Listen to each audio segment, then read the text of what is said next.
So, 40 years later, fast forward 40, 41 years to this past June, and Tatiana and I are rehearsing Little Girl for the Father's Day celebration that I do in conjunction with um, Frontline Community Services. We do it was our first annual Father's Day celebration and a benefit for homeless fathers and daughters. Well, in any event, like I said, Tatiana and I were rehearsing over at a good friend of mine's house, Darian Emery.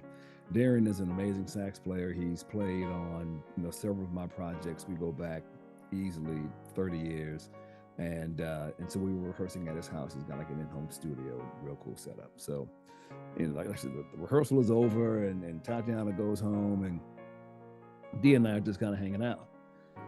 And he was like, "Hey, bro, listen, we've been at this for 30 some odd years. It's time for you to do a Christmas project." I said, "Man, I've been thinking about doing one." And yeah, I think you're right. And and really one of the main reasons that I pretty much committed to doing something was because, hey, I didn't want to miss any more moments in life. I'm 60 now, and well, mom and dad are in heaven, and the whole meaning of celebrate me home has taken on a brand new meaning. And so, all in all, I've lived a pretty good life. I'm living a pretty good life, and the time I get to share with family and friends wherever they are, or wherever we are, Atlanta, Cleveland, California, wherever we are, it's worthy of a celebration.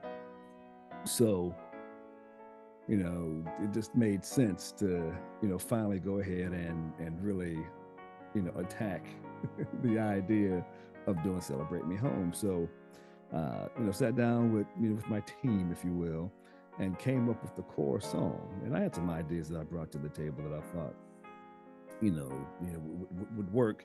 And it was pretty much, in line with, it was pretty close to what the original version sounded like. Had to reduce the key and that kind of thing. But, for all practical purposes, the core song was going to be pretty close to what, Kenny had done.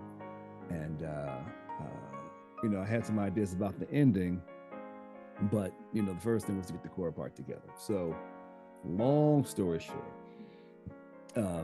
we're sitting down talking about it, and the idea of taking it from the gospel waltz jazz flavor that Kenny Loggins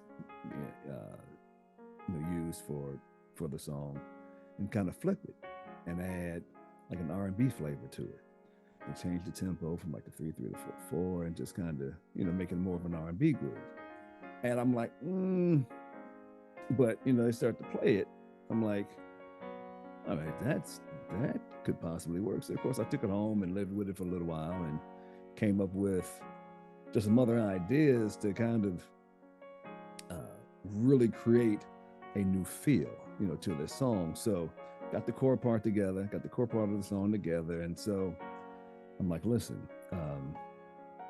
what I want to do is really allow my creative juices to kind of flow. So first thing I thought was, let's take some of the influence of like